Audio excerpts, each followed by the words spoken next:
What's happening, my friends?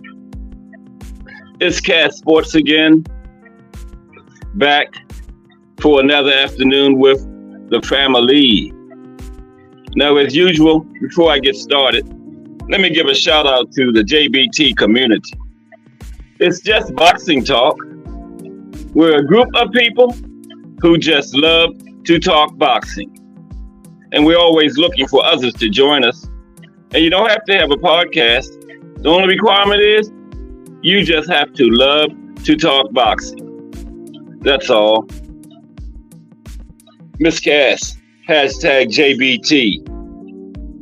Azim Shabazz. What's up, Azim? Welcome back. Good to see you again. Mike Mazik. What's up, Mike? William Old School Arant. What's going on, Old School?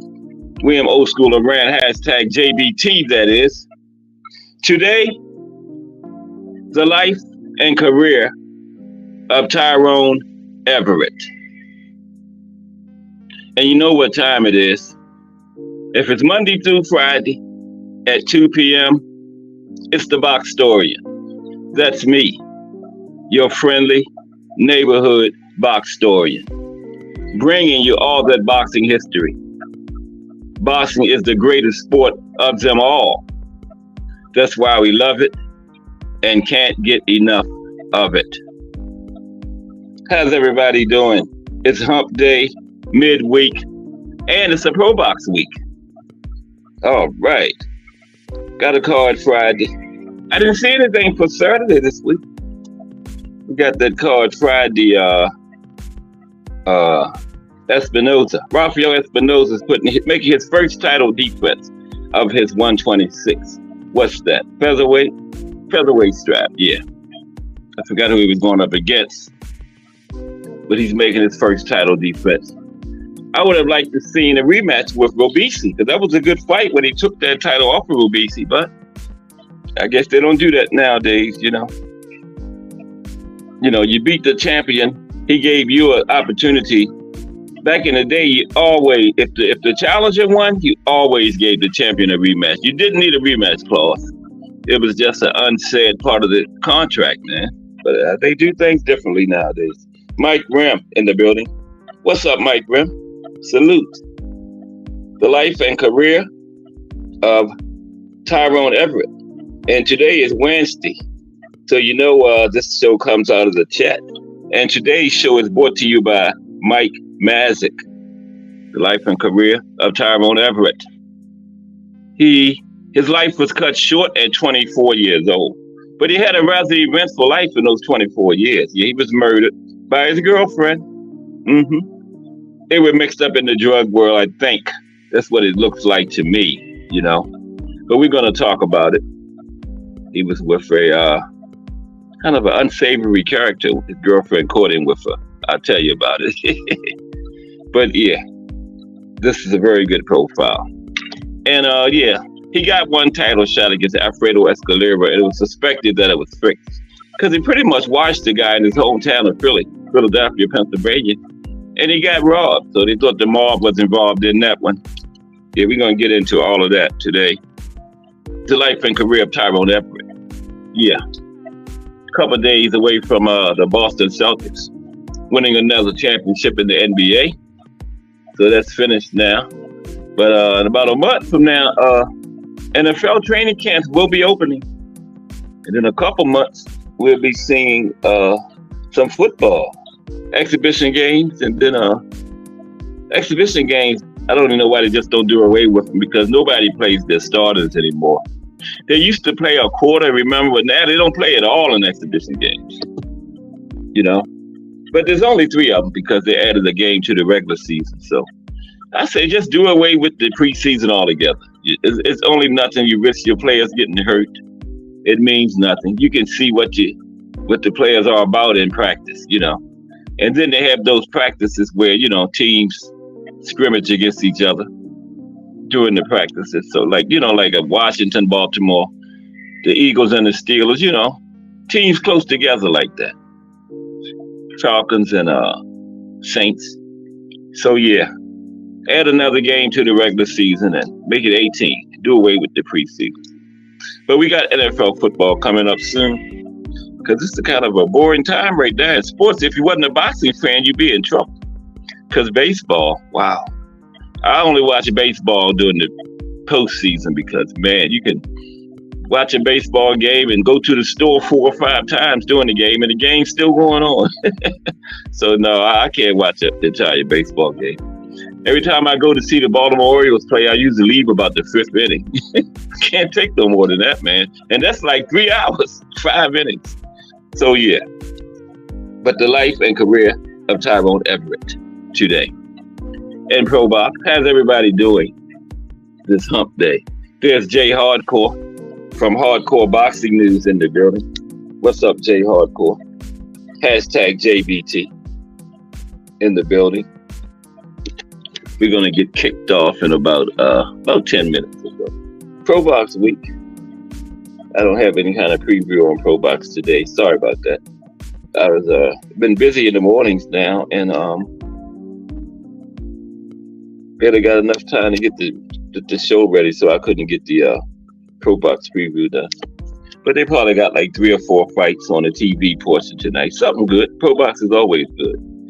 Might see Big Bomac on there. He's been on there about 3 or 4 times. He had Keyshawn's brother Calvin and another guy. The guy that fought Ivan Redkach, remember the Ukrainian guy? He was one of Bomac's fighters. Yeah. Old Bud Crawford was sitting up in there watching. Mm-hmm. Speaking of Bud Crawford, Canelo, it seems like he's coming around to that fight now. Old Turkey Ali Sheik must have whispered something in his ear that he couldn't refuse. Because, you know, Turkey Ali Sheik got the money. Like my friend Jay Hardcore say, they get it out of the mud.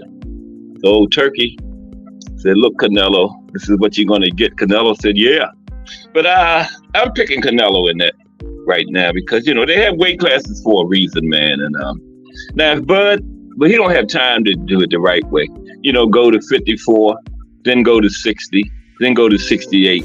If he did it that way, he would have an excellent chance. But just jumping over weight classes, going up there, nah. He ain't knocking Canelo out. The big guys that fight at 68 can't knock Canelo out, so Bud Crawford sure ain't doing it. And I got Canelo by stoppage right now. You know, looking at it early on, yeah. I got Canelo stopping Bud, man. Mm-hmm. It won't do nothing for Bud's legacy, but it would definitely do something for his pocket. That's all Bud thinking about. Just like Mel, you know, these guys, they forget legacy. I'm thinking about my bank account, so, you know. But hey, hats off to Bud. And if he can go up there and beat Canelo, oh my goodness, it's like, you got to talk about Bud in the same, just like Ali, Hagler, Leonard, Joe Louis. If Bud Crawford can jump up there and beat Canelo, he's up there with the all-time greats. No doubt about that. But I just don't think he can do it. I just don't think so. Nah. But hey, Turkey Ali Sheik is talking about making it. He got the money. I read something else. Canelo was saying at one time it doesn't do anything for him. But all of a sudden, he's coming around to it. So, old Turkey. Everybody got their price. And evidently, Turkey told Canelo his price. And Canelo is coming around. But it'll be an interesting fight. I got Canelo late. 9-10. You know, getting Bud up out of there. It's going to be strange to see Bud Crawford get stopped. But hey, he's going up to 168 fighting the undisputed champion, you know. Jumping up 3. Well, it'll only be 2 because he's going to have a fight at 154 by then, remember. August 3rd. Yeah, he's going to 154, so he'll only be jumping through 160. But I still don't think he can do it. Nah. Bud ain't that bad. And Canelo was a bad man. I seen Triple G hit him with some stuff that would have knocked a horse out.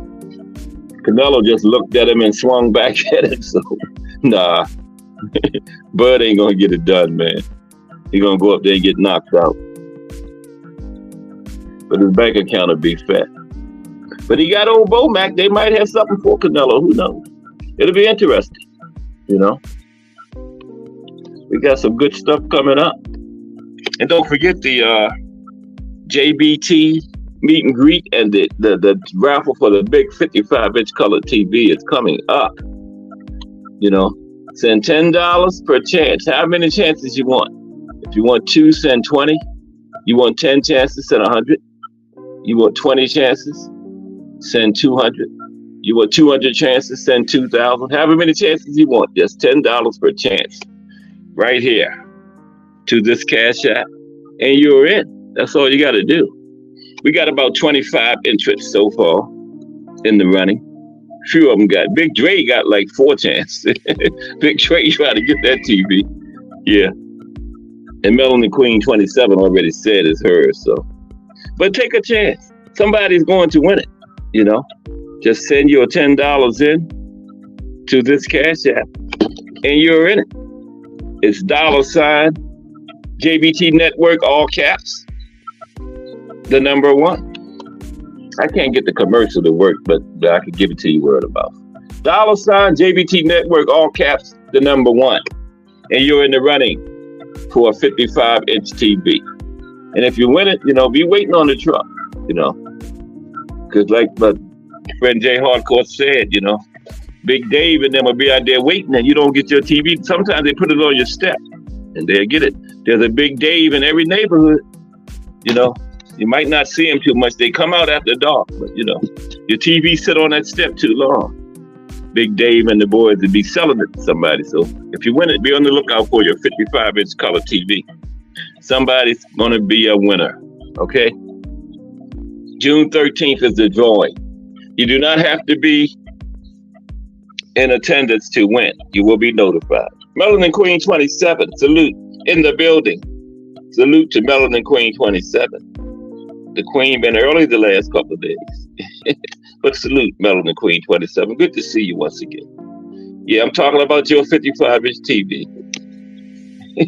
Everybody take a chance. You might win. Yeah, $10. That's all. And the more $10 you send, the better your chances of winning. Okay? I got 2 55-inch TVs. I pay way more than $10. $10 for a 55-inch TV? I wanted to get in it, but it wouldn't look right if I wanted, so I'm not going to get in. You know? But I wanted it bad, man. So, yeah, $10. $ JBT Network, all caps, 1. Drawing is July 13th. Okay? At the JBT meet and greet. You do not have to be present to win. You will be notified. But it's going. But today is the life and career of Tyrone Everett. Life cut short at 24 years old, but he had a very interesting 24 years, you know. Most interesting at the end of it, and we're going to read about it. Killed by his girlfriend, murdered by his girlfriend. She caught him in a very compromising position with, wait for it, transvestite. But it's a lot to the story. You're going to hear about it. Like, damn, Tyrone. But yeah, brought to you by Mike Mathick. Good one, Mike. This is very good. Yeah. I don't know what Tyrone was up to, but you know, that was the situation. But we're going to hear about it. And had a very good career. Only lost 1 fight, and he was robbed in that one. His only title shot against Alfredo Escalera. They said the fix was in. And the local judge from Pennsylvania was the one that did it, man. Then he snuck out. Yeah. And we're going to talk about that fight particularly, that fix. And he was in training for a rematch with Escalera because the first fight was in Philly where Tyrone lived. Escalera came to him, and the rematch was going to be in Puerto Rico. And he was in training, getting ready for the rematch, but that's when he got killed. So they never had the rematch. But he pretty much watched Escalera, man. And they cheated him. Almost had a riot. But the commissioner of the Pennsylvania Athletic Commission quelled that.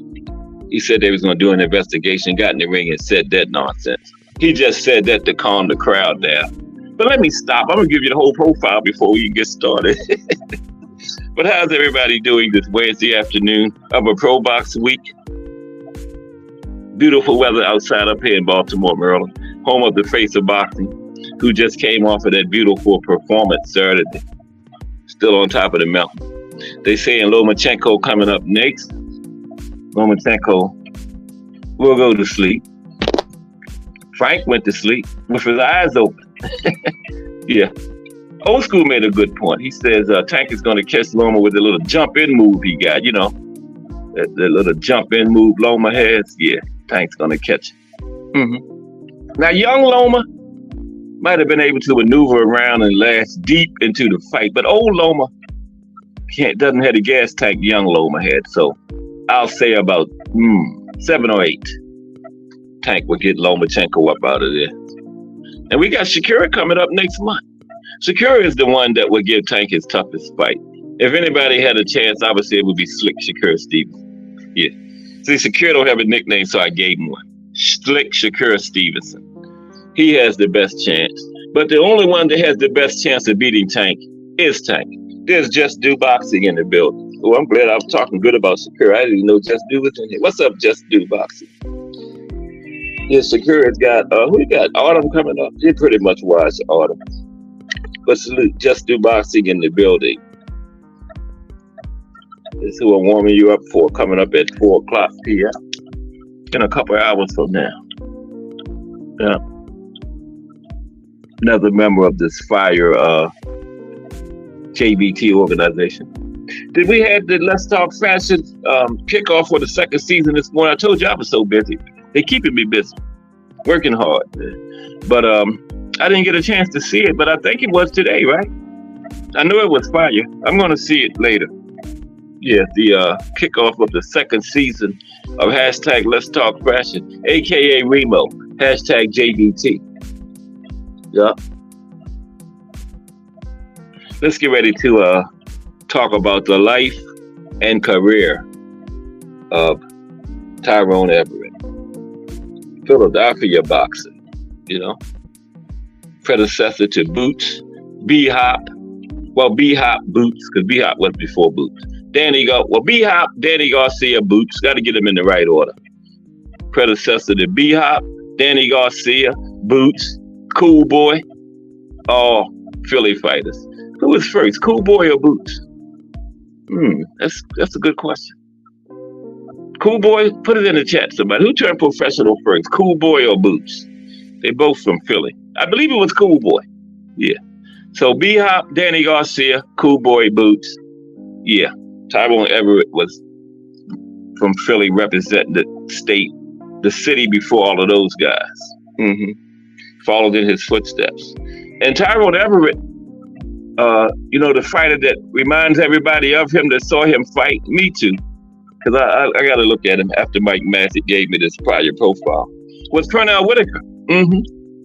Because Everett was very fast with his hands and feet. Very good defensive fighter, you know.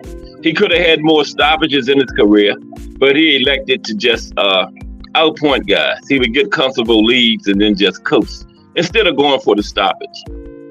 And they say he could have stopped Escalera, then he wouldn't have got robbed.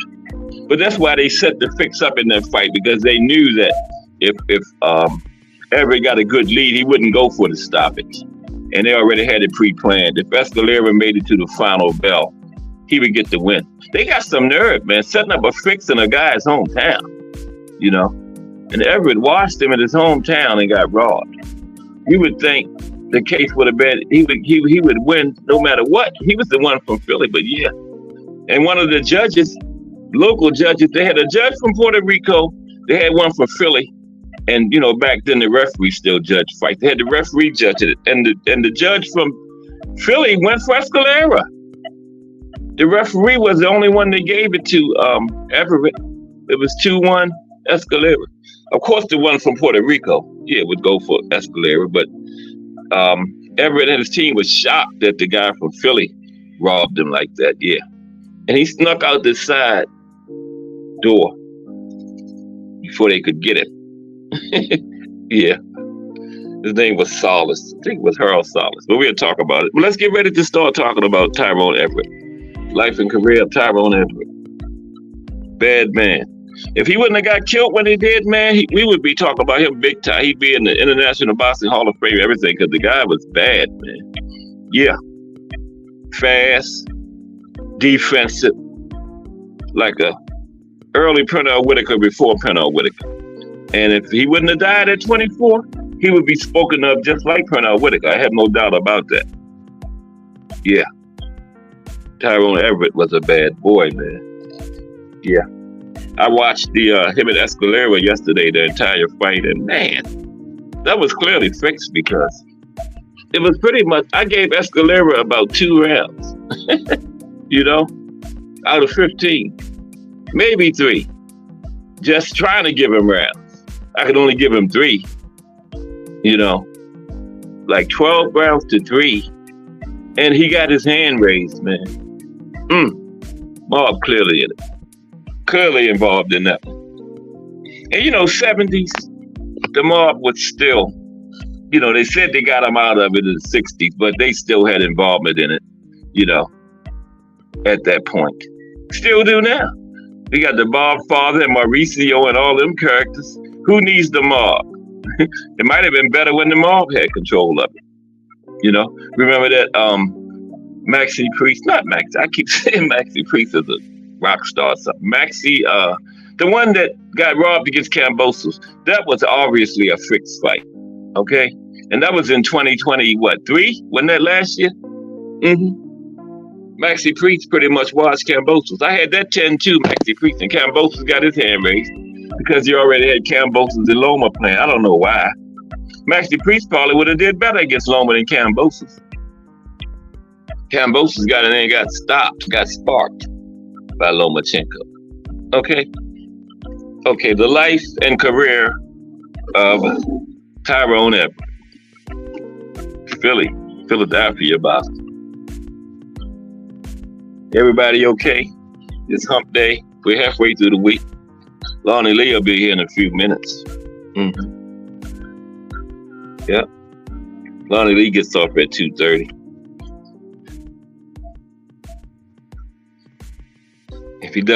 If he makes the pass, if he gets stopped by that first red light here, text.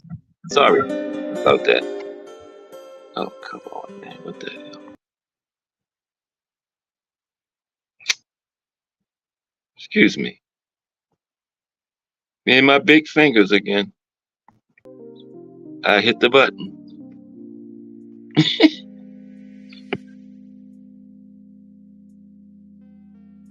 What is going on? Technical difficulty. There we go. I hit the button. We're back. Okay. The life and career of Tyrone Everett. Let's get started before I end the whole stream. So. Damn. I did it before, but the content creators know they ask you twice. You hit end stream, they ask you again, are you sure? Because that was for people like me. Because I ended it. And then when they said, are you sure? I said no. But if it didn't put that in there, it would have been over.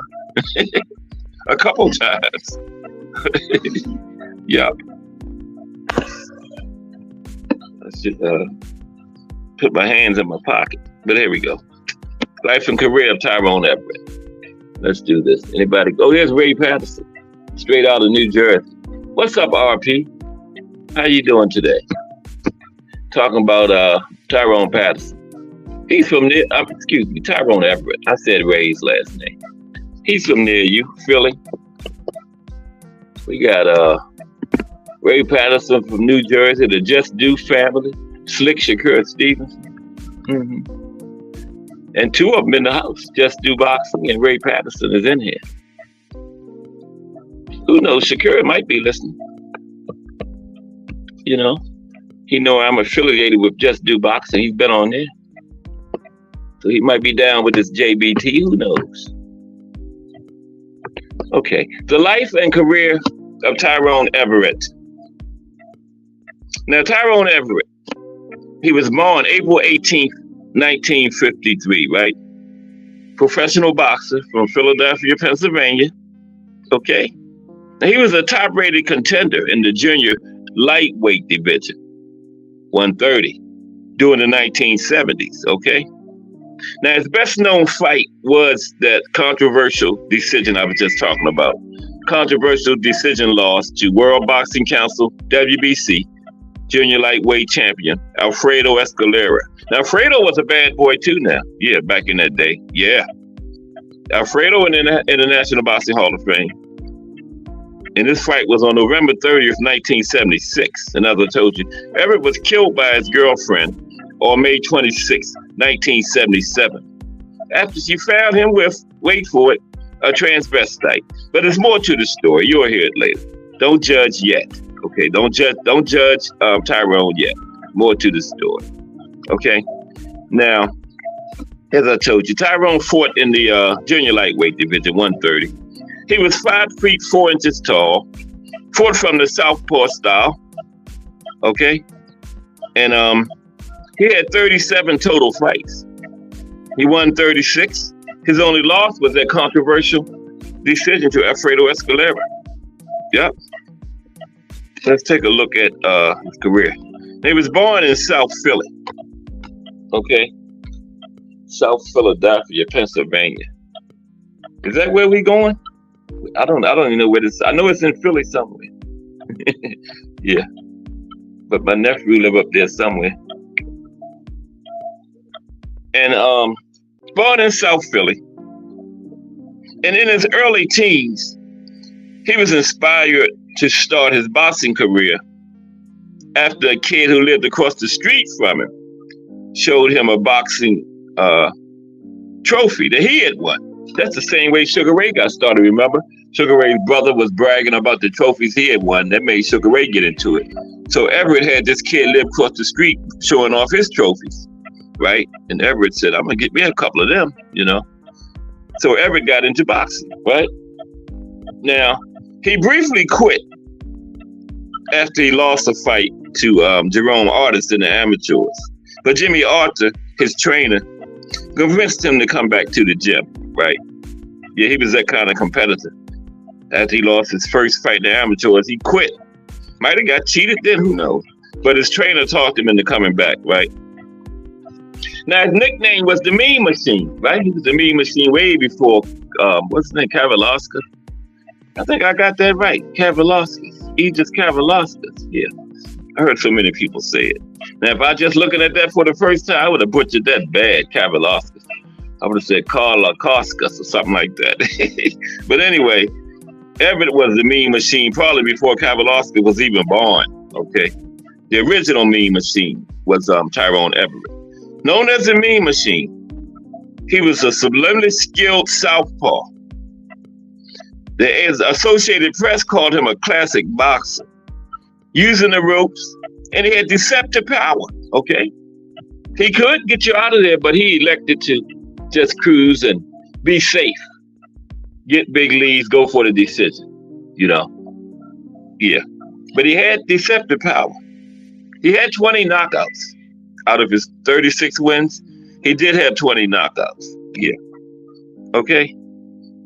Mm-hmm. And he had deceptive power, very skillful counterpuncher.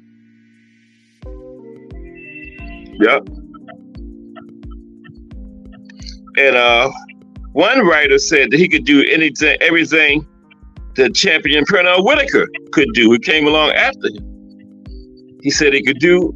One observer that saw him and then later saw Pernell Whitaker said that Everett could do everything Pernell Whitaker could do, and Everett was a harder puncher. Okay? Yep. Now, Everett turned professional in 1971.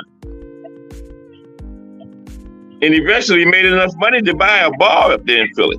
2 apartments, and he got himself a Cadillac. And Everett said, money is the only reason I'm fighting. He said, you got to be out of your mind to say you enjoy to fight. Who wants to get in the ring and get beat up all the time? So he came out of school and said, money is the reason I'm fighting. Mm-hmm. But he did dream of being a world champion one day. He said, I see myself coming into the ring. I have the championship belt around my waist. And the lights go down, and the spotlight hits me. I hear all the girls in the audience screaming, woo, look at Tyrone Everett. So he did dream about being champion, yeah. And when he made it, they robbed him. What's up, BVO Boxing? I gotta pay attention to the chat. BVO Boxing is in the building. What's up, BVO? Salute. BBO boxer, member of the JBT organization. Fire channel over there. He usually does post-fight commentary. Fire post-fight commentary. I was over there last time he did it. He invited me on the panel, but I said, no, you ain't gonna get me up there and throw me off like I did you. He put me in a trick bag. No, just kidding. He wouldn't have did that. What's up, BBO Boxing? Salute, my brother. Good to see you. Good to see you. BBO Boxing TV. JBT. This JBT is fire. And we got the Angry White Men, William Old School of Rant and D1 have had their first show. And the name fits them like a glove because they are both angry white men. Old School was on here Monday angry. Ranting because something happened down there. Lights went out and they wouldn't come fix it. Yeah, it was very angry Monday during the JBT panel discussion. Yeah. But I think they last time they came on 7 p.m. Fridays. So you can catch them on Friday nights. Angry White Men. Okay. Fire. New JBT channel. And we have Prison Talk with Tommy. That's Coach Thomas Morris. What a story he has to tell, man. 27 years in the New York prison system. And now he's a successful personal trainer. His first child on the way. What a story. So check it out. Prison Talk with Tommy. That JBT is fire. And we got a fashion show. Remo. We got a hangout. We got the voice of the streets. Got a history show. We got the man that breaks down the fight like no other. Be in boxing news too, yeah. And the Mighty Rise podcast at 9 o'clock every night. So get with that JBT. But let's go back to what started all that. When BVO came in, okay. Let's get back to the profile. I went way off the road. Sorry about that. Back to the profile. Yeah, he was talking about he did dream of winning a championship though, but he said the main thing he was in the ring for was money. That's probably why they cheated. So you just want to win money, so we're gonna pay you. We ain't gonna get this belt. But anyway, yeah. He said, "How can I lose with all those girls screaming at me?" Now, November 30th, 1976, he challenged Alfredo Escalera for the WBC Junior Lightweight Championship, 130. And it was in the Spectrum in Philly, where he was from. Escalera brought his title to Philly. They must have paid him a lot of money to do that, yeah. After 15 rounds, Escalera was awarded a highly controversial split decision victory over the slick southpaw. Tom Cushman of the Philadelphia Daily News wrote, Tyrone Everett won the Junior Lightweight Championship of the world last night. Won it with a whirling, artistic, courageous performance that brushed against the edges of brilliance. Okay? Tyrone was standing tall, proud, bleeding in his corner after the 15 rounds, waiting for the championship belt to be presented to him when they snatched it from him. Picked him so clean. It's a wonder they didn't take his shoes and his trunks along with everything else. Yeah, they robbed him, man. Veteran boxing judge Harold Letterman listed the verdict as the most controversial decision of all time. That's a lot, because we had some controversial decisions. Harold Letterman said that was the worst of all time, that robbery right there. It was pretty bad. I saw it last night. You get a chance, watch it. 1977. Alfredo Escalera defending his 130 WBC belt against Tyrone Everett. Yeah, it was Tyrone Everett pretty much watched it. 15 rounds. I had it like 12-3.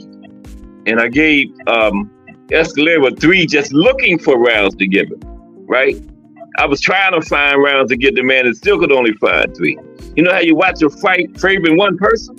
I was watching the favorite Escalera, only looking at him and still could only give him 3 rounds, man. So that was bad. The fix was in though. I'm gonna talk about that. I should do that now. I got a little write-up I made on the fix. I'll give you that in a minute. Here, Harold Letterman said it was the most controversial decision of all time. Okay? He said, it may be history's worst decision. Okay. Now, there was a rematch scheduled. The first Everett's team wanted an immediate rematch, but Escalera said we came to Philly, so the rematch got to be in Puerto Rico, in his home. And Everett's team was like, hell no. Look how y'all cheated us in Philly. You can imagine what's going to happen in Puerto Rico. I don't stand a chance coming down there. I mean, the man watched him in his own hometown and got cheated. So why the hell would he go to Puerto Rico, your hometown? You know who's going to win that. So they was like, no. But they did eventually make the rematch. And he was actually preparing for the rematch with Escalera when he got killed by his girlfriend. We're going to talk about that in a minute too. Yeah, he was preparing for the rematch when that happened. Okay. Now, at the time of Everett's death, he was scheduled to have a rematch with Escalera in Puerto Rico. Yeah, he was going to have it in Puerto Rico too. It was going to be in June 1977. Later that same, wait a minute. The original fight was in 70. Let me see. 6, yeah. It was June of the following year.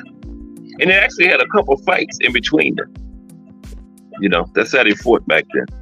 The original fight was November, the rematch was June the next year, and they had a couple fights in between that time.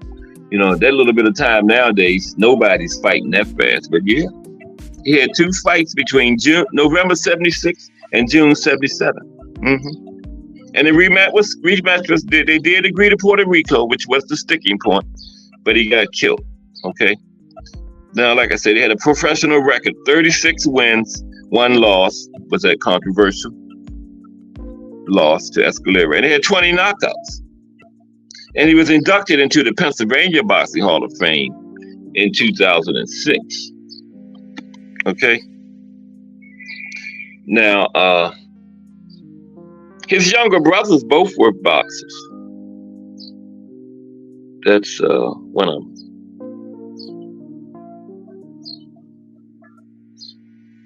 No, that's Tyrone again. That's Escalera right there. I forgot to show you the slide display. That's Escalera on the right, fighting Arguello. And they talked about how he would do against fighters like Arguello, Boza Edwards, some of the other junior lightweights of the era. And they thought he would do pretty good against Arguello because Arguello struggled. He beat Escalera, but he struggled against him. And the way that Everett beat Escalera, they thought he would do very well against Arguello, looking at it like that. But you can't really say, because styles make fights. You might watch this person and that person might watch that person, but that don't mean you're going to watch that person. You know what I mean? And but he never got the chance because of his death. But he was destined for greatness, no doubt. But his life was cut short. Now, both his brothers were boxers. I'm trying to get to him. Let's see. That's one of them. That's what was his?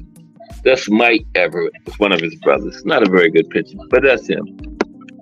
And Tim Layton in the building. Lonnie Lee hashtag JBT. Thomas Hill hashtag JBT. Tim Layton hashtag JBT. I got to pay attention. Salute, gentlemen. We are talking about Tyrone Everett, the life and career of Tyrone Everett today.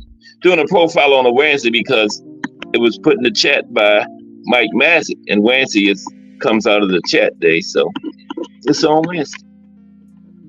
Brought to you by Mike Mazzick. And Lonnie Lee hashtag JBT, Thomas Hill hashtag JBT, and Tim Layton hashtag JBT in the building. Been in the building. I wasn't paying attention. But salute, gentlemen. Welcome to another episode of Cat Sports, the Boxtorian. We're going to have some link time today because this is not going to be real long profile. Because the man didn't have a real long career, right? Don't forget, Friday is the regular profile day, and it's King Carmen. Oh, man. What is the guy's name? Monzon. Carlos. King Carlos Monzon Friday. And tomorrow we continue the History of the State series, where I'm doing history of boxing on every state in America on Thursdays. Tomorrow is Arizona, alphabetical order, remember. Alabama was first, Arizona tomorrow. just to look at the history of boxing in the state, some significant events concerning boxing that happened in the state. Look at some of the gyms and boxing gyms in the state and boxing clubs. And some of the boxers, profile on some of the boxers that came out of the state, like Michael Carvajal from Arizona. Yeah, great. Well, I think he did his best work at strawweight, but he's definitely going to be part of the profile tomorrow on the history of boxing in the state of Arizona. Okay. Now let's get back to Everett. Okay. Yeah. We're talking about his record. Now he's in the Pennsylvania Boxing Hall of Fame. Went in 2006. Now, no doubt he would have been in the international if he would have had an entire career. Okay, because he was destined for greatness. His younger brother Mike, that's Mike right there, and his other brother Eddie were boxers. That's Eddie Everett, kind of looked like Tyrone. His two brothers were boxers. And in honor of Tyrone after his death, they present the Everett Brothers Award annually to an outstanding amateur boxer from Philadelphia. Okay, his brothers have this award called in honor of their brother Tyrone. They present an award annually, the Everett Brothers Award annually to an outstanding amateur boxer from Philly. One of the Boots ever won that. I'm gonna have to check on that. Okay. Now let's talk about the circumstances surrounding this death. This is the interesting part here. Okay? This is the interesting part here. Let's get into this. Okay? Let's look at Tyrone. Not that. Let's look at Tyrone. Well, he's in an orthodox stance right there, but he was a southpaw. Now, on May 26, 1977, let's see. I got to pay attention to the chat. What's up, Tim Layton, hashtag JBT. BN Boxing News. What's up, BN Boxing News? I didn't know you was in here. Sorry about that. BN Boxing News. Another one of the Friday or JBT channels. He does post-fight commentary too. I was over there Saturday night after the Tank and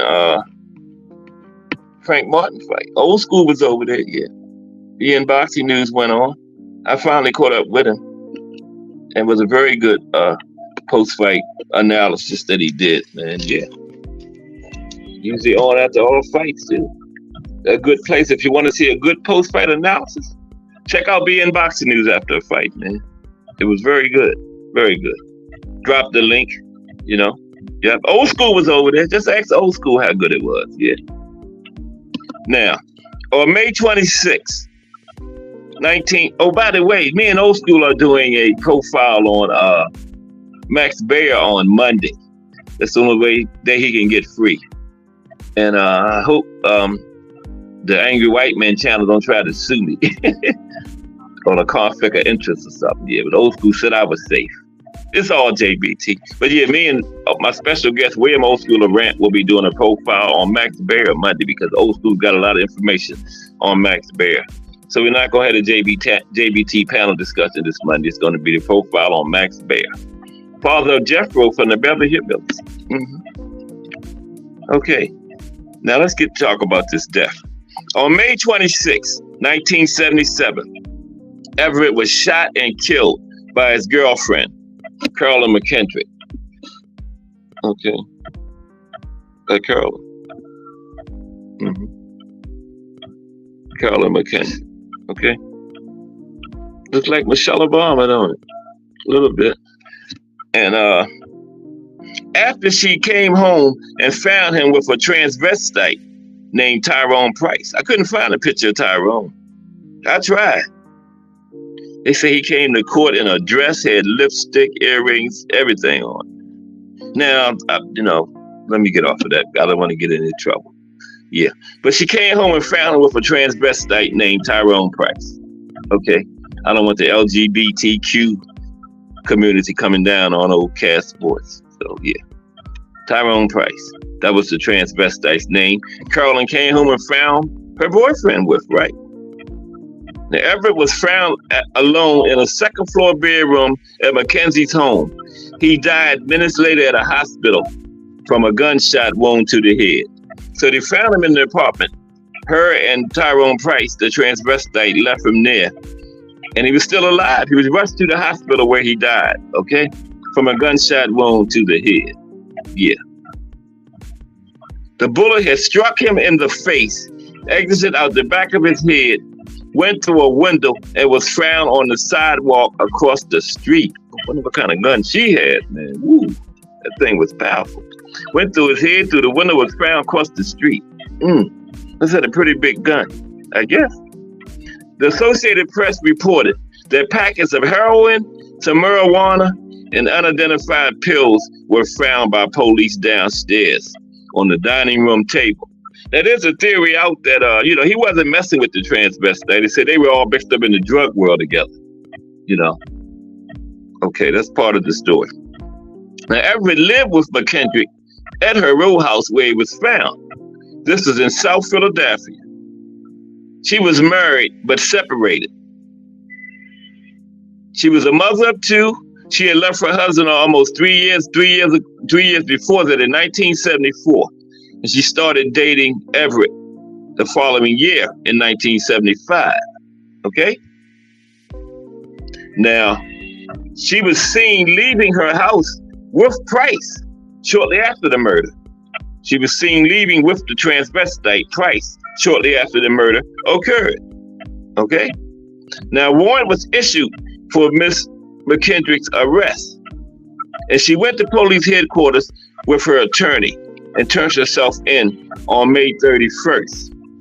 Okay? Now, wait a minute. When was the killing? May 26th. 5 days after the killing, she went to police headquarters and turned herself in up there in Philly. She was charged with murder, possession of an instrument of crime, and possession of heroin. At the time of her arrest, McKendrick was free on probation following convictions the previous year on weapons and narcotics charges and for receiving stolen property. So she was a known criminal, okay, at the time. Known to be involved in drugs, already had a weapons charge, weapons and narcotics charges already. Convictions, not charges. Had weapons and narcotics convictions already. Okay? So, you get to the trial. During the trial, McKendrick testified that she came home earlier than expected on that day, May 26th, after helping her sister with an errand and found the door locked by the chain. Tyrone had the chain on the inside. Now, if you live with somebody and you know they're not home, you put the chain on, you try to hide something, right?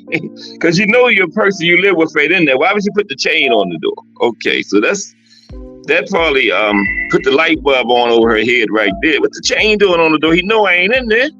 So when Tyrone finally came to the door, there was sweat on his face. He was stuttering, nervous, I guess. And his voice was nervous, yeah, she said.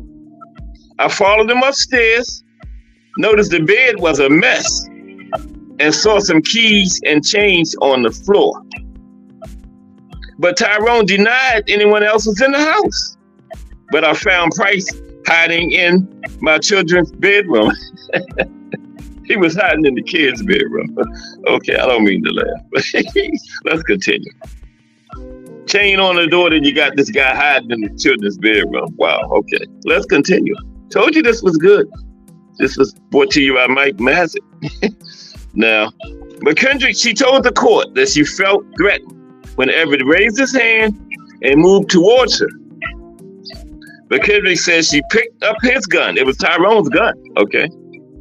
Now, why you had the gun laying out like that, dummy? McKendrick says she picked up his gun, which was on her chest, on her dresser, right? Fired once and ran from the room. She said, I didn't even know the shot had hit him, she testified. I thought it was still coming after me when I ran away, okay? But McKendrick says she feared Everett because he regularly beat me. He beat me at least once every 2 weeks, she testified. And the beatings became more severe as he got more prominent in the ring. Wow. Now, okay, that's their defense. Now, this is what the prosecution said about it. Okay.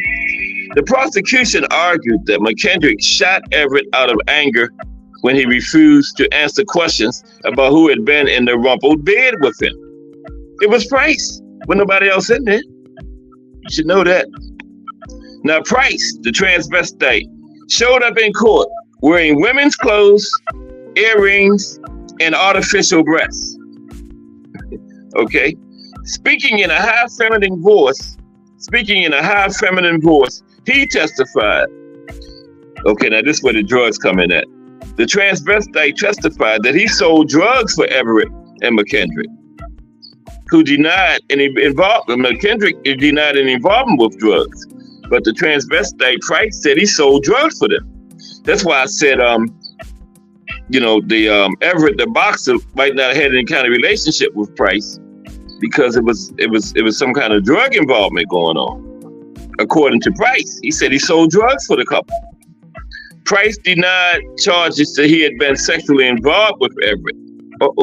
But he told the court that he knew 4 homosexuals who said they'd had sexual relations with Everett. Very interesting. Price further testified that Everett taunted Mackenzie and tried to strike her before she shot him. But Price said he got in between them. He told the jury that McKendrick hit him on the head with the gun and then pointed it at Everett.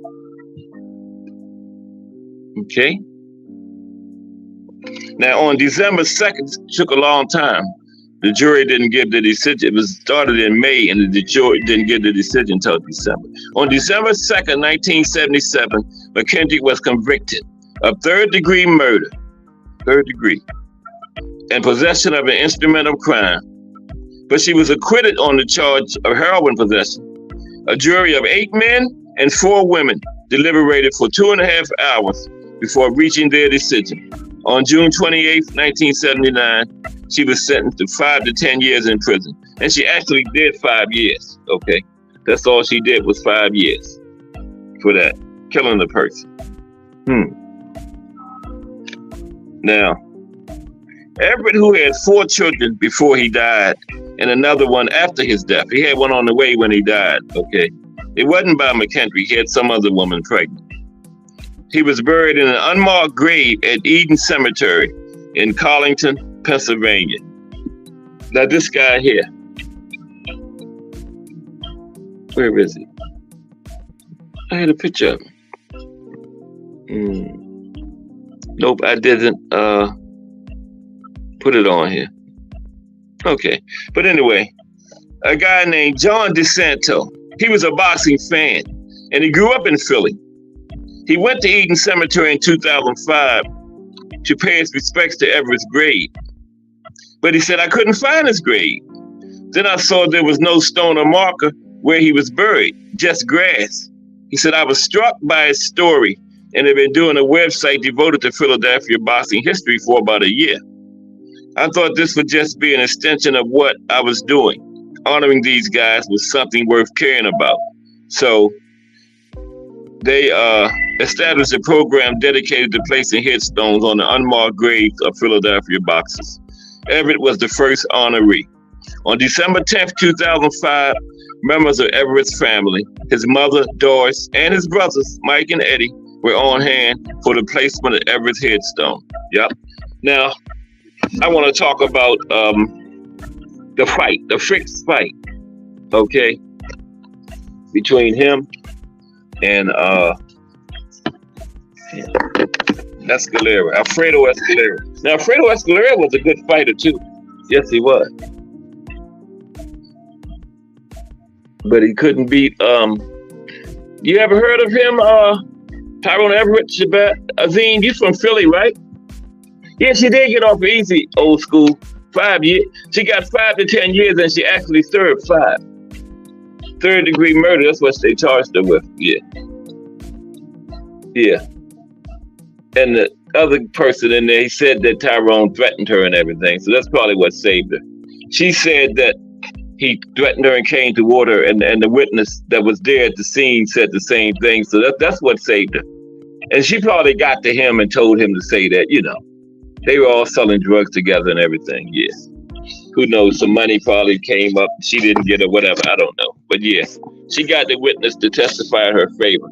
That's what saved her. Without him, she'd have been in there. Probably might have still been in there. But she had a witness backing up what she was saying about him threatening her when she grabbed the gun. So, because he probably said she would kill my ass if I don't testify in her favor. She already killed one person. But anyway, let's talk about this fight, this fixed fight. Now, some people say that November 30th, 1976 was the night of the biggest robbery in boxing history. Okay, that's what a lot of historians from that period say. Now, highly disputed decisions are not uncommon in boxing, either due to bad judging decisions, bad stoppages by the referee, or fixed fights.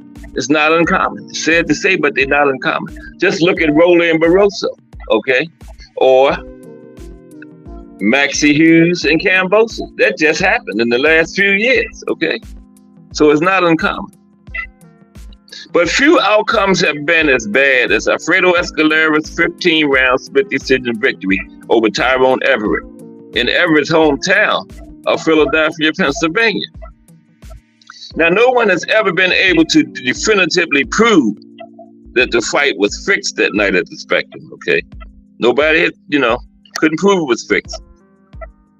But many boxing experts from that era believe it had been pre-arranged that Escalera would win as long as he finished the fight on his feet, no matter what happened during the 15 rounds of the fight. And this was a good fight to fix because they already knew that Everett didn't go for stoppages. Even if he had the guy in trouble and could stop him, he played it safe. If he had a big lead, he played it safe and just settled for the decision. So they knew this was a good fight to fix, because Escalera would definitely finish on his feet against this guy. Now, boxing historian Nigel Collins said, "I can't think of any other fight where the hometown fighter was the one who was on the wrong end of such a blatantly wrong decision." Yeah, that's something. The fight was in his home, and he was the one that got robbed. Yeah. And then they wanted him to come to Puerto Rico for the rematch. His team was like, hell no. Look what y'all did to us in Philly. You can imagine what's going to happen down there. But they did eventually agree to go there. And at the time of his death, like I told you, he was preparing for that rematch with Escalera in Puerto Rico. But those were just two styles where Escalera just couldn't beat him no matter where he was at, because I saw it. He clearly watched the man. They could have fought 10 times on the moon, anywhere. Escalera just wasn't beating Everett because he had his number and the style fighter he was, just gave Escalera too much trouble. He was too fast. He was slick. He was defensive. Escalera just couldn't land on him, I told you I had a 12-3, and I'm watching the fight favoring Escalera trying to find rounds to give him, and I could only find 3. Okay? Now, this fight was clearly fixed. Clearly fixed. Never proven, but clearly fixed.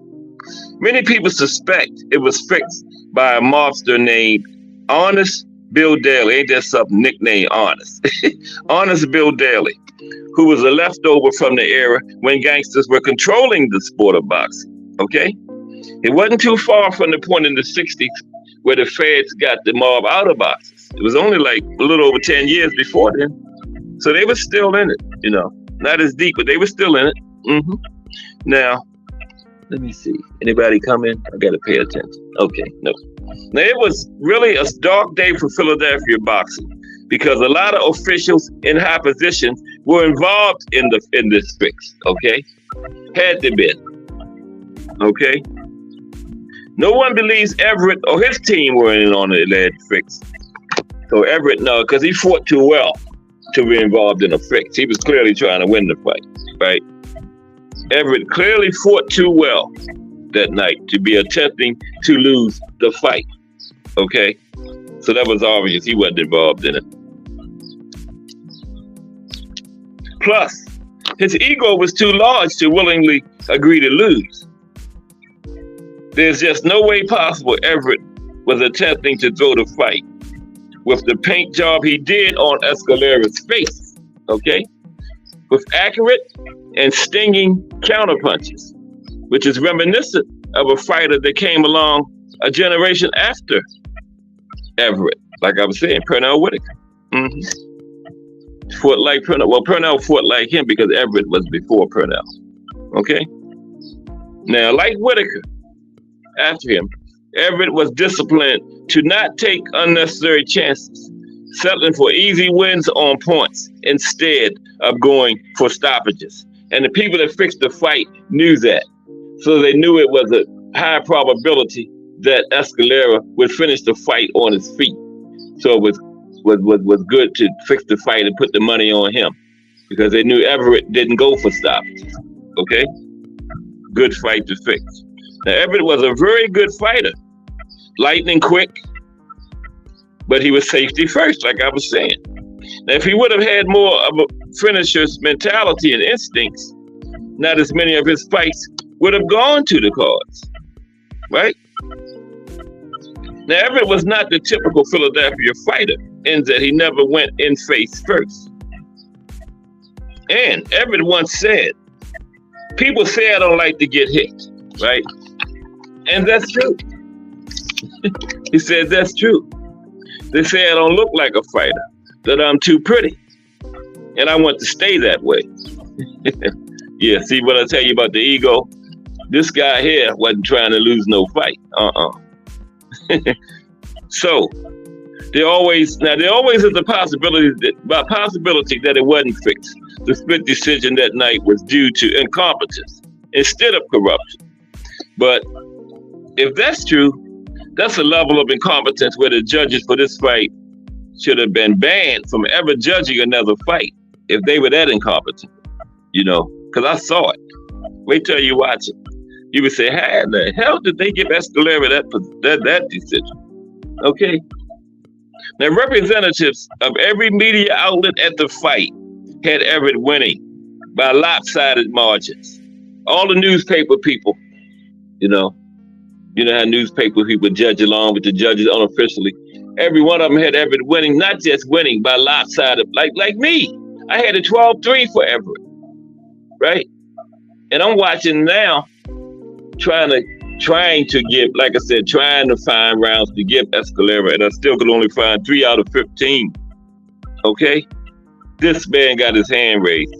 So I agree, that was probably the biggest robbery in boxing history. I never knew about that before. So Mike brought this up. I knew about Everett, but I never knew about that fight right there happened.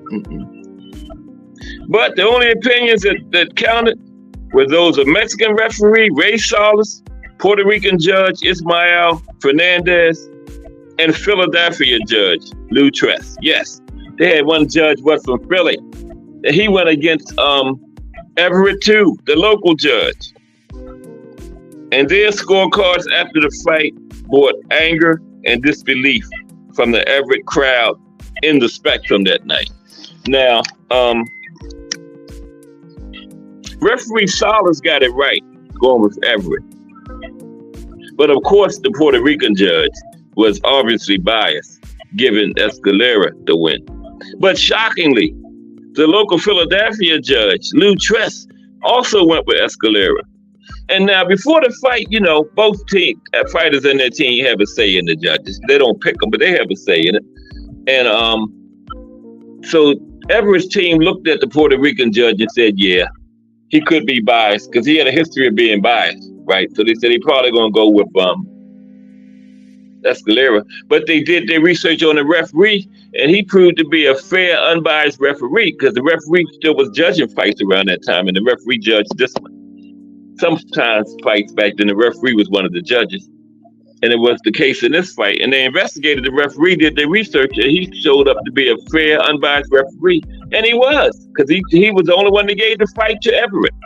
And then they didn't really worry about Lou Tress from Philly because they knew he was going to judge the fight fairly. They didn't think he was going to go against the local fighter like he did. Yeah, he was the wild card.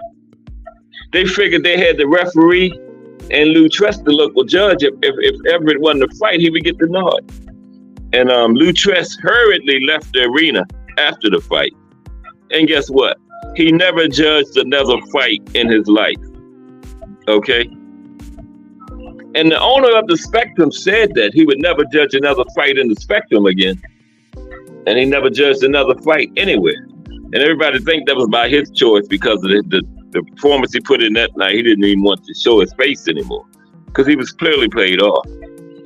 And many people believe Tress received a nice parting gift for his scorecard he submitted that night. They went against everything that had actually happened in the ring that night, you know? Clearly. I don't know what he was looking at. Now check this out. Days after the fight, one of the newspaper writers that was at the fight, he ran into Philadelphia-based mob figure, Blinky Palermo, right?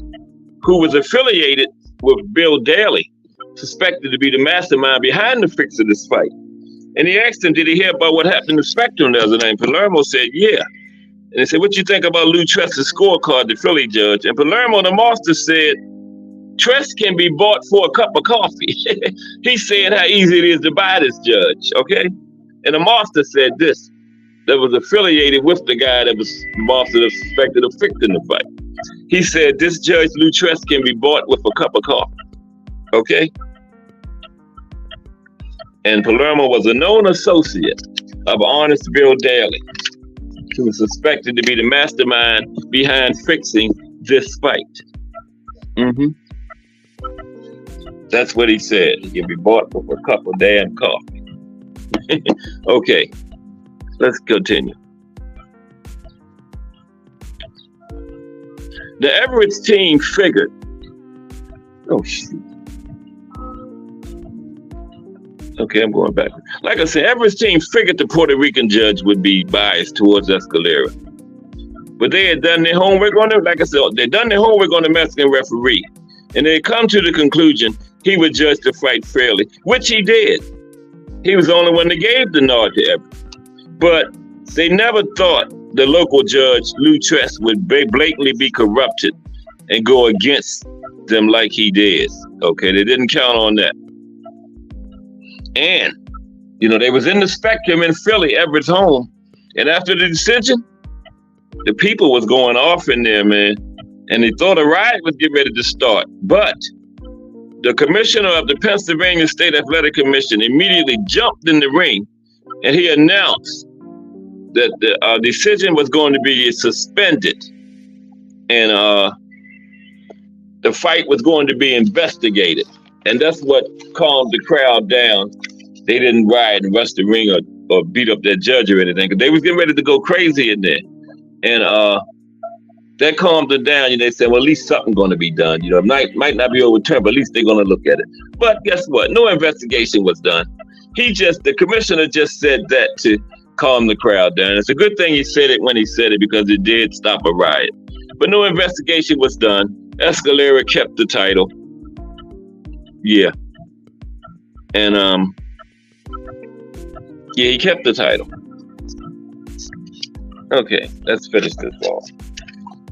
But it was good that the commissioner of the Pennsylvania State Athletic Commission at the time was Howard McCall. And he probably saved Lou Tress, that judge's life, and stopped the riot, because he jumped into the ring immediately after the decision and said an investigation was going to be done, which they never did. Okay. But just him saying that, you know, calmed the quiet down, calmed the crowd down. Okay. Oh, okay. What the hell is going on here? Excuse me for a minute. Something is going on with my chat. I can't see what y'all talking about. Get out the way. God damn. Excuse me. I gotta see what my chat's saying. There we go. Okay. Azim said they were big in Atlantic City. Oh, you talking about the mob? Yeah. South Philly Yeah, Tim says South Philly, Atlantic City had a heavy mob presence. Azim says I was a club fighter and Trump looked out for all of us. Okay, nice. Yeah, all they had to do was follow the money. Yeah, okay. Yeah, that was clearly a fixed fight. Look, if everybody get a chance, watch it. It will be unbelievable that Escalera got his hand raised, man. 15-round fight. I had it 12-3. Really was 13-2, but just 3 just by trying to find around and say, well, maybe he could have won that one, that kind of situation, you know. Which he really didn't win 3 rounds, but I'm just saying maybe he could have. Maybe that's what they was looking at, you know, but it was ridiculous. But anyway, let me see. Yeah, the commissioner jumped in and announced he was suspending the decision, and investigation was going to be done into the scoring. So they calmed the crowd down. They was like, well, at least something's going to be done. But if he hadn't have did that, ooh, that would have been bad. But there was never no investigation. You know, he just said that to calm him down. And Escalera kept the title. He so clearly lost that night. But, you know, McCall saying that, you know, the commissioner of the athletic commission saying that likely stopped the riot from happening because the Spectrum was full of Tyrone Everett fans that night. And they were very angry. And they had every right to be because the man was clearly robbed, man. It was bad, yeah. But that's it. The life and career of Tyrone Everett.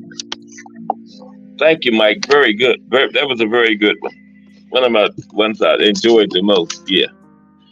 Especially with the backstory behind it. But the lady, McKendrick, she actually did 5 years. That's all she did for killing somebody. But like I said, she had the witness backing up her story that Everett was looking to attack her when she grabbed the gun. And of course, he wasn't there to tell his side, so they had her and the witness side. So, you know, that's what the jury went with, you know, right? Everett wasn't there to tell his part of it.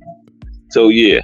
But it seemed like to me that it was some kind of, they were selling drugs. And I don't think he was messing anything going on between him and the transvestite. I think like the transvestite said in court, he was working for them selling drugs. And I think some kind of way the money got messed up. And that's what she was mad about. They were there together doing something concerning their drug business, and she wasn't included in it. That's why she was upset. Now, he might have tried to attack her. That's why she shot him. But I think that's what started the whole situation. Yeah, they were in the drug world. And that's why he had the chain on the door. They didn't want her in there to see what they was doing. And she caught him. Yeah. And she caught him. But the transvestite did say he knew of 4 other homosexuals that Tyrone had dealt with, so I don't know. But just a bad situation all the way around. I mean, a person lost their life, you know. Anytime that happens, it's bad, you know. But yeah, that was a story of Tyrone Everett. And he would have been I looked back and watched a couple of his fights, man. He was, remind you of Sweet Pea. Well, Sweet Pea remind you of him because Everett was first. Okay, I'm gonna drop the link in case anybody wants to hit it. But yeah, Everett was first, so. But yeah, he had that same good defensive style, fast hands, foot speed, great ring generalship, moving around the ring, controlling distance and where to fight, when and where the fight is going to take place in the ring. He had all that, man. And he had he was 36. He had 37 fights already. That was his first and only loss, the one against Escalera. And Escalera was a very good fighter himself. Yeah. Bruce Gas can tell you.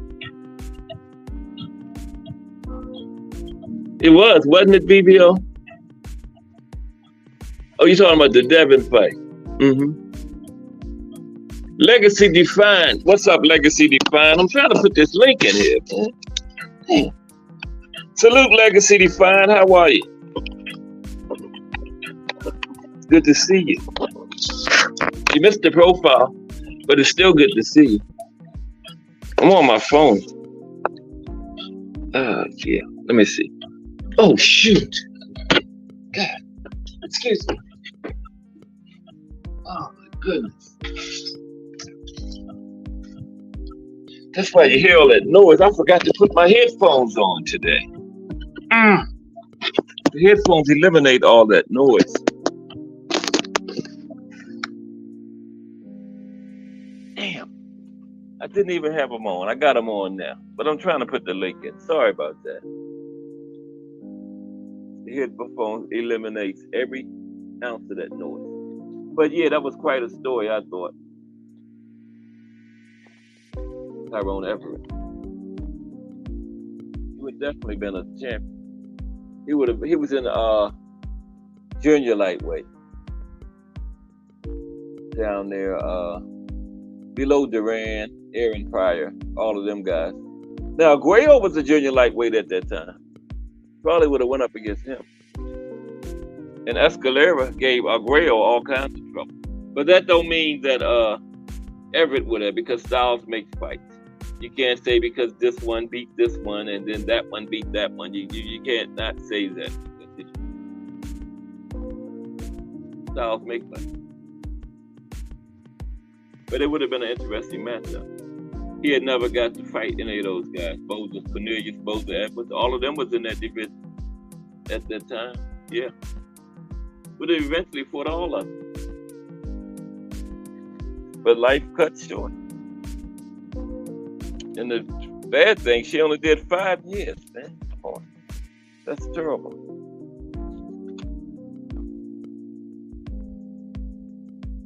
That's the worst part of it all. Take somebody's life and do 5 years. But you got all these people doing 2 life sentences and all that kind of stuff. You know, she probably should be still in there. I mean, you got the gun.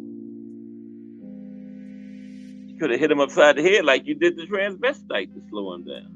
You didn't have to shoot him. But then she got the transvestite to lie for her, you know. Like I say, Everett wasn't there to tell his part of the story. So the jury didn't have no choice but to leave hers and the other guy, Tyrone Price, the transvestite.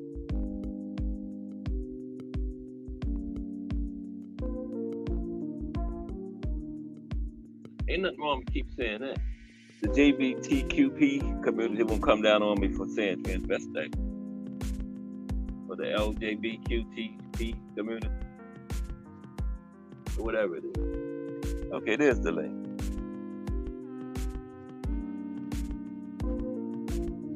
Will they? I'm sorry. I'm just having fun. There's the link. But yeah, tomorrow is a history of boxing. It's continuing our history of the state series. I'm going to do a history of every state in America. History of boxing in every state in America. Tomorrow is Arizona. It's in alphabetical order. Tomorrow is the second one, Arizona. History of boxing in the state. Some significant events that happened concerning boxing over the years in the state. Look at some boxing clubs and gyms in the state. And of course, you know, I got to do a profile on some boxers from the state. It can be former or current boxers, like Michael Carvajal, former boxer from Arizona. He was from Arizona, champion. Did most of his best work at strawweight. Carvajal did, yeah. Strawweight, junior, flyweight, down to 105, 108, the lower classes. A lot of people down there don't get the props they deserve. We got a big fight coming up down there in a couple of weeks. 115. Bam Rodriguez against Juan Francisco Estrada.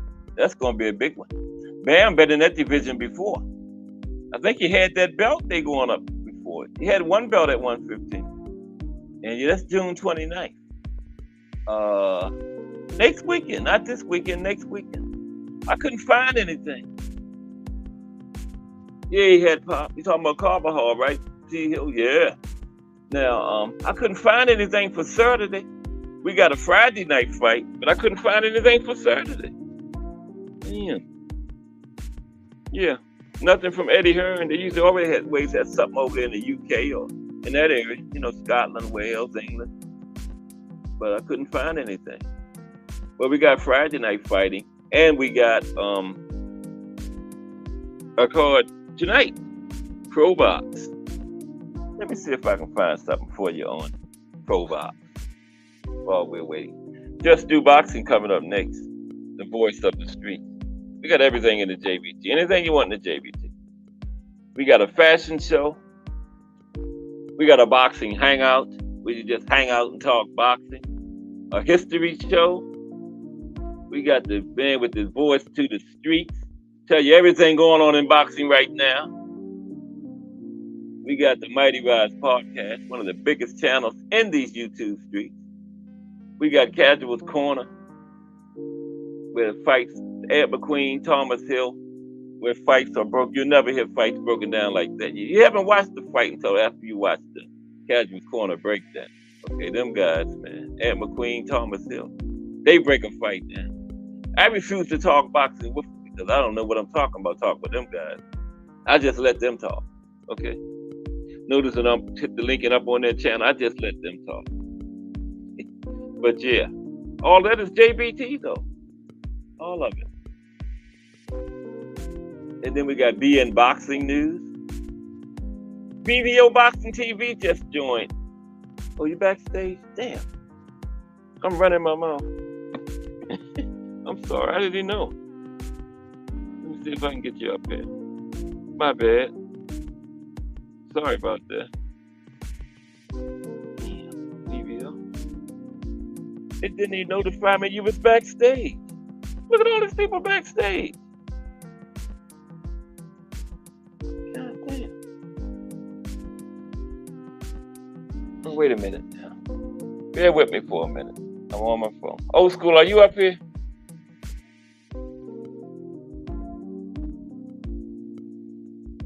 Okay. Oh, Lord have mercy. Get my phone.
So you figured it out.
Yo, you figured it out. Yeah, I'm just waiting. Cash, William Old School. What's up with y'all brothers, man? What's happening? Oh man, how you feeling, man? You know, we got some big fights coming up, man. You excited? I'm always excited. Yeah, I heard Tank's gonna be fighting the senior citizen in November. So that's gonna Who? be, I don't know how that's gonna be. Who? I heard that Tank's gonna be fighting Loma. Oh, come on, man. Loma just beat the hell out of Devin. Devin. Oh yeah, that's true. But I mean, it's old. Look, bro, when they were sitting there, I'm listening to the announcers. I'm also listening to KQ that day, and the announcers are all saying, "Oh man, Devin's winning all the opening rounds, like 5 rounds." That was a crock of shit. I went back and watched it 3 times. Half of them body punches were hitting arms, gloves, everything but the target, and they giving him credit for it. Okay, everybody hear me? Oh yeah, you did it, Grandpa. Great job, man. Okay, good. I'm on the phone. It was hard for me. Yo, Cash. What's up? You are not Grandpa. Don't ever let that man tell you that again. Next time, I put didn't him in even the hear back. If he ever tell you some stuff like that again, put him back in the back. Give him a time. I wasn't even on the stage, I don't think. What's going on, gentlemen? Oh man, I'm just sitting here listening to William Old School talk about that Devin fight with Loma. How they really I'm sorry, like the best at best, and this is at best.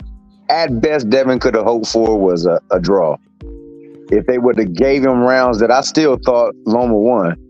Now he did win either 4 or 3 of the first 6 rounds, but man, he only won at least 1 of the last 6. I wouldn't even give him 2 of the last 6.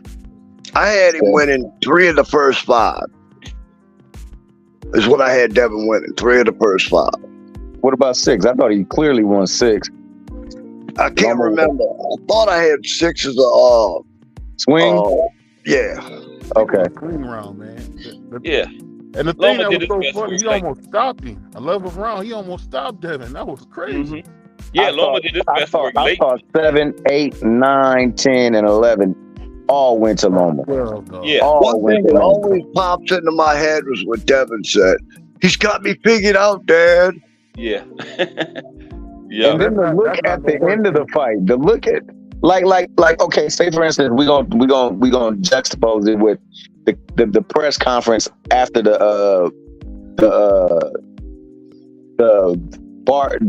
Benavidez Vodka fight. You could look at his face and the way of his demeanor and tell that he thought he was going to get him up out of there. But then he realized that, hey, as this fight went on, this dude got stronger and I'm hitting him with everything.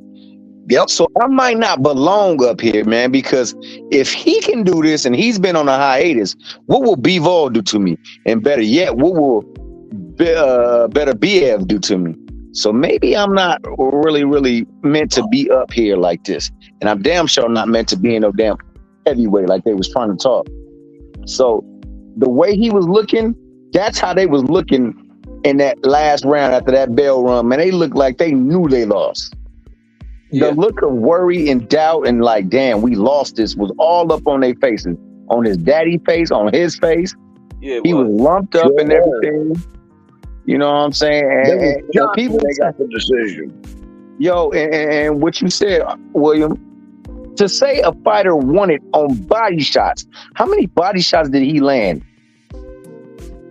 It wasn't as many as they were saying. That's for damn sure. I was literally eyeballing them body shots, and I'm like, bro, he's hitting gloves. He's hitting the arm. What are they talking about? That's not clean shots. But if you count them, you still don't get a whole bunch of shots, as opposed to Loma, who's hitting body, chest, arms, head, and you can see every single one of them clear. Like, yep. I'm sorry, like I'm not saying it's a robbery because it was close.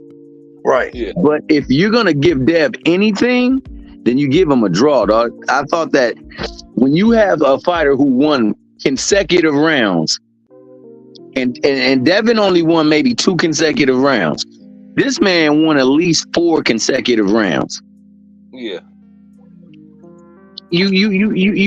I don't know, man. Like, yo, so with that being the case, as I've stated, there are 3 common opponents with Loma. There is Devin, there is Tio, and then there is Jermaine Ortiz. Of all of them, I thought Jermaine Ortiz beat Loma the best, and he walked away with the loss. That's all I gotta say. That's all I gotta say about that. Hey, you know the cool thing about it though, Thomas Hill? Good, BBO.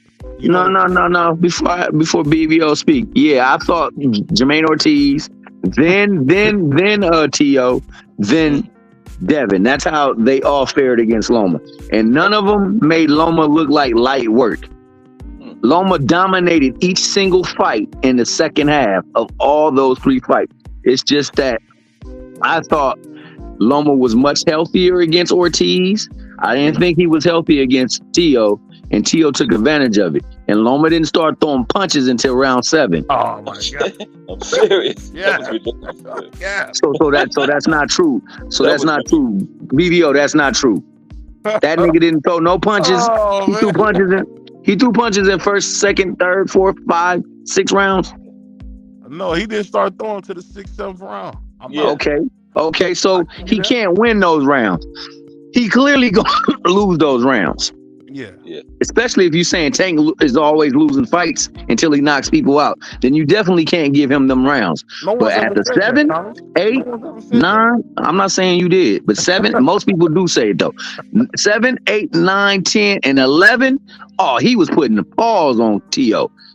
Oh, he almost. He almost. If Loma would have came out in the 12th round in both of them fights and fought his ass off in both fights, he'd have won both fights. That's a fact. Definitely the Devin fight. Yeah. He almost. BBO, who did you think won the Devin and Loma? I didn't hear your pick on that one. He know who won that fight. He know who won it. My pick is very similar to Thomas. It's just, it was an easy fight. Yeah. To win, but what you seen again was Devin having a problem with his identity crisis. He doesn't know who he is. Right. He's a man of the country, so he's always trying to. Like, he came out to me because Jamel Charlo is my favorite fighter. I see him kind of looking like Jamel Charlo the first beginning of the fight, throwing a jab, lunging at him, and then he turned into what did he try to turn into? Then he tried to do a little bit of Floyd stuff with the pop shots. Yeah, you always try to do that. With a brain dead trainer like Bill Haney, like what you're seeing is you're really seeing Devin living under his talents privileges because Bill doesn't have it, and Bill has showed in the Linares fight he showed you that he doesn't have it. Bill doesn't have it, and unfortunately, it's making Devin Haney, who's a pretty good fighter, who I call the Black Paulo Malignaggi, who people forget was a 2-division champion. He just really is not what he should be because he don't got a trainer. We got to get him a better trainer, and then I can give a better assessment because I'm just seeing way too many like fundamental flaws in his game. Whether it's the fact that he lunges at people, the fact that he would try to trade with a power puncher, the fact that he doesn't know who he is. as my man Caesar said it best, man, and you know, as Brutus said it best of Caesar, one must be true to oneself. So he's not true to himself. So you keep seeing Devin in these firefights, and it's like when he fought George Kambosos, he won everything but the kitchen sink, and George wasn't going nowhere. Right. I mean, I could hear the rubber duckies in his gloves punching him, and it was nothing. I mean, Devin got to just be. I guess the best case is to be a Pernell Whitaker, a guy who can't punch, but who's very entertaining, or he got to be an all-out villain like Bernard Hopkins, a guy who's boring as hell, but he's such a villain. You want to see Bernard fight. To see him lose, right? Yeah. Right. Well, bro, when Devin went into that fight and can't go on a damn left hook, bro, that says everything about Bill's coaching. Oh, for sure. Yeah, it says a lot about the training that was and the preparation that was involved, but it also says that this man didn't have no respect for that man in the ring. Like he truly just to, and it's mainly just to throw shade on Tank.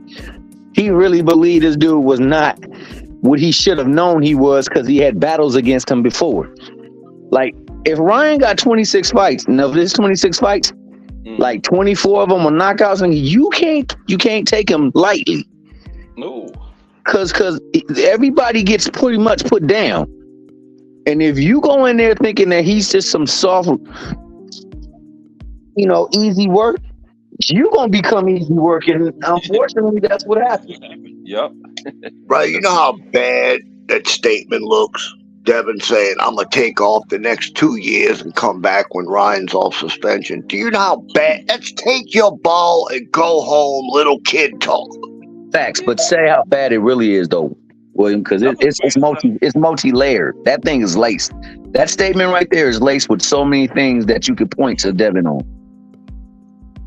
Not only is that to take your ball and go home, like, yo, well, if I can't get a big money fight, then I'm not fighting. But it's also saying that, yo, I don't have faith in myself to go against this cat and go and handle business and defend my title. Likewise, it's saying that, yo, I can't go far back because all I can fight is big money fights, and I can't get no big money fight with this dude because I'm no draw by myself. So I need another dance partner that will help me become a draw. Because let's face it, if he goes to Ryan again, they possibly could put it on pay-per-view. Possibly. But one thing we know, it ain't going to be him fighting for 1.7 million. He's going to be fighting for the East Coast with it. I mean, the West Coast with it, too. Yeah. Well, I mean, I hear you on that, but they went to his quote-unquote hometown, and it didn't sell well. So, like, what he needs to do, man, is just continue to get in there and win. By all means, just win. Hey, fight this dude. If this is my mandatory, I'm going to fight him and win. And I'm going to take this pay cut because you know what? I was over there selling them wolf tickets that I made $30 million. You shouldn't have been lying in the first place. Ryan shouldn't have been lying in the first place. None of you Mickey Frickies or Tank. And for all these ninjas who be saying that Tank need Ryan to make fights, I can't wait for them to drop these numbers. Bro, not only did Ryan take the win, but he took that man's confidence. Well, why are you in here? Why are you in here doing, Simon? That's what I want to know, man. And I can't really wait for T.O. to get in the ring with Tank. Why? Can I ask you a and Shakur. Why are you? Nobody wants to see that Puerto Rican fight. He's boring. Why are No. I'm not gonna say that, bro. I'm not gonna say that. You said Ryan what? sold that. You know Ryan sold that fight with Tank, man. What are you doing? Ryan sold the fight with Tank? Ryan and Tank both sold the fight. They were a great dance partners. So when they release these numbers for this Frank Martin, because these are two brothers fighting, right? I bet it ain't and a two million. black fighters don't tell, right? I bet you it's not a million. Oh, it probably won't be a million. But if it's anything over 500,000, that's a huge success. If it's not a million, it's nothing. What are you talking about? You know why it's a million? Because you're pulling from two different demographics. And on top of that, because you got one demographic lighter than the other, you got many people wanting to see the brother lose. We know that goes down in every single time. That's how come Michael Vick can be a scum of the earth for fighting dogs when other people who fight dogs, they don't be called that. So bottom line, everybody roots against the brother that's dark, especially when it's somebody like, don't matter what race they are, they're gonna go against them. So let me ask you this, man. That dynamic is always at play. That's a true dynamic, but the thing that you're missing is this. What am I missing? What did Ryan do with Devin? He beat him. Tell me that. What did Ryan do with Devin? We'll never if know. Ryan is the draw, what did he do? We'll never know because we'll never know. Nobody knows who Devin Haney is. I was saying that before. No one knows Devin guarantee Haney. when when Devin fights Tank, you will know. Because it's Tank. And I guarantee you that bad boy will be big and they will release it. A lot of people learn who Tank was because of Ryan. Ryan is very popular. PBO, bro, stop all that nonsense, man. You tell me he had 2 fights. He's had 2 fights after Tank. What was the output for the Duarte fight? He made was it a big seller? $1 billion in a place he never sold. In Duarte? Yeah, the Duarte fight? Yeah, Oscar, you made $1 million a gate or at the gate. The gate made $1 million. The gate made $1 million. I think it was in Houston. He had never been in Houston. Made $1 million. Okay, that's respectable. You know what Tank makes on gates? Listen. You know what Tank makes on gates? Hold on. We're not talking about Duarte, right, BBO? Duarte fight in Houston, right? I give him that. That's respectable. That's respectable. You know what's funny, Cass? That's like my man said on that scene in barbershop. That's day one. Mm-hmm. Tank is day one. But there's Tank no is other one. Listen, no, he's not. Tank is benefiting from being next to Floyd Joy Mayweather Jr., man. That's a fact. Who said that wasn't even true? The only reason you know Tank. Look, right, man started out that way. If man started out that way. Why do you know those guys? Because of Mayweather. At the end of the day, this thing you missing, man. Tank is a good fighter. What am I missing? Tank is a good fighter. But the thing is, he's a good fighter, but we gotta see him in there with guys who want to challenge his skills. He knocked Frank right out. He made Frank look really easy. So Frank is not one of those guys. Listen. I give him a gold star for beating Tank. For beating Frank. Frank's a tough, rough guy. The Puerto Rican Shakur wouldn't have beat him like that. But if you want to be known as that guy, you gotta see T.O. You gotta see the Puerto Rican. That's a fact. What about Loma? What do you think about Tank and Loma, BBO? Oh, they gonna throw Loma to the trash because they already know what's gonna happen. Loma, Cash, because Loma is not what he once was. If he would have fought 2 years ago, yeah, I agree with that. So. So BBO, 5 years ago they fight. Man, be careful. 5 years ago, if they fight, he's beating Tank. Is that what you're saying? I would say it's a better fight. I don't know who beats who. It's a better fight. See, I'm a little different than you, Thomas. I care about the sport. I care about the sport more than anything. I care about the sport.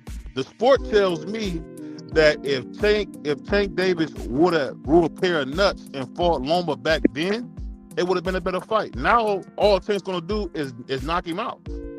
No. William, go on. William, go on and tell him. They did an expose on that. You know why Loma cried like a newborn? Because he gave it his all versus Devin. He gave everything he had and lost. He gave everything he had and lost.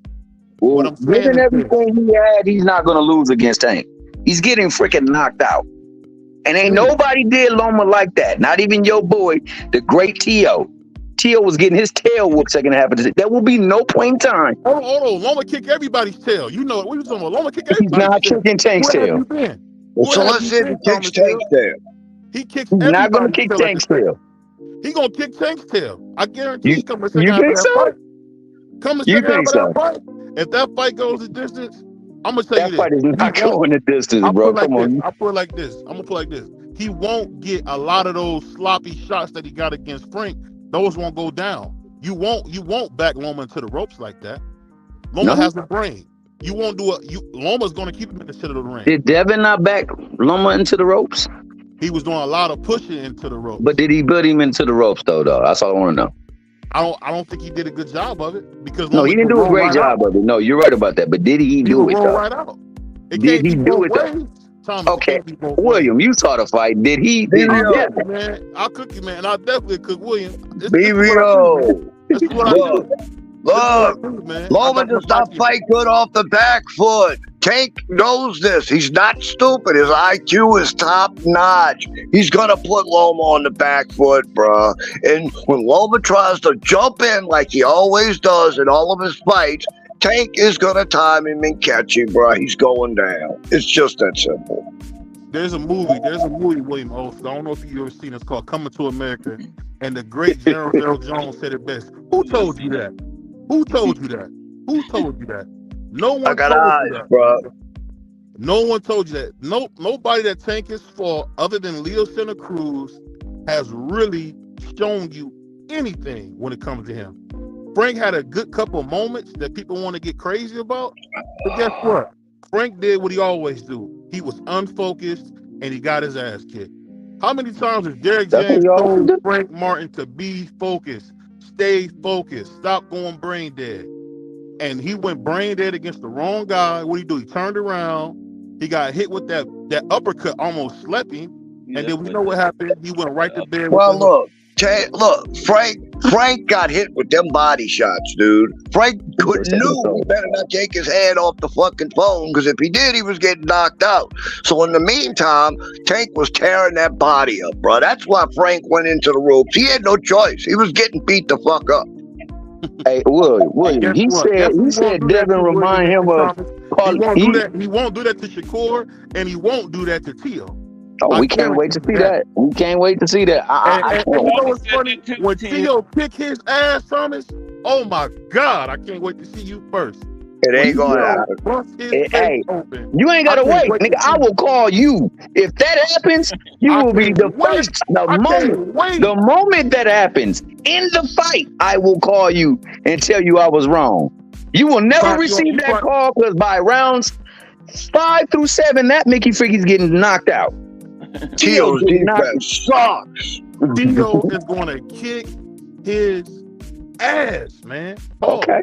And you know what's so funny? Tio female has no defense. They said Oscar De La Hoya couldn't beat Sweet Pea, and he kicked his ass. They said that.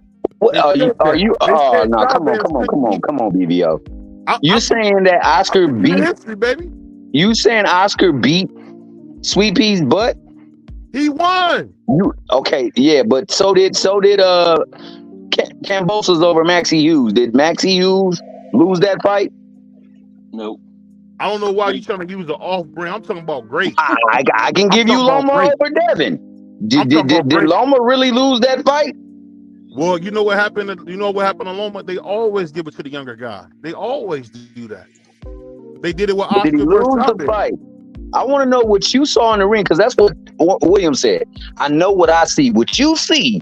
Did you see Pernell lose that fight against Oscar De La Hoya? Yes, I did. Okay. Because he wasn't aggressive. Who laid the wood in that fight? Pause. It was Oscar. Well, how many times did Oscar go down in that fight? Say it again. How many times did he go down in that fight? Who, Oscar? Yeah. I can't remember offhand. I know how many times your boy Pernell did go down. 0. I know he landed more punches, he threw more punches, and he knocked him down. And he's the champion. How did he lose the fight? Now, you tell me that. Given those stats, he threw more punches, he landed more punches, and he knocked him down. How did he lose the fight? He didn't get knocked down. I'm going to say how he lost the fight. Because there was so much juice. You got to remember, this is sports entertainment. This is sports entertainment. Also, his name. It was too much juice behind the Golden Boy. Okay. So he won on name recognition. I believe so. But you don't believe he won in the ring, though, right? I think he won in the ring. I think he landed the harder punches, but you know it's hard because Oscar did a lot of missing. So I mean, you're going to see that as a boxing fan and say, "Damn, he missed a lot. He threw a lot, but Oscar missed a lot." It was very similar to the Canelo Floyd fight, except for Floyd was really taking it to Canelo. I mean, you can just look at that fight. Oscar was missing so much. And I'll be honest, Oscar is the greatest living fighter. So I ain't even got a cap for him. He's the greatest fighter alive. Only person you could probably compare it to him is maybe George Foreman? That's a lie. I give him the best resume, BBO. His resume. Best fighter alive? Who better other than George Foreman can you say is better than Oscar De La Hoya? That's breathing. Floyd Mayweather, man. Come on, dog.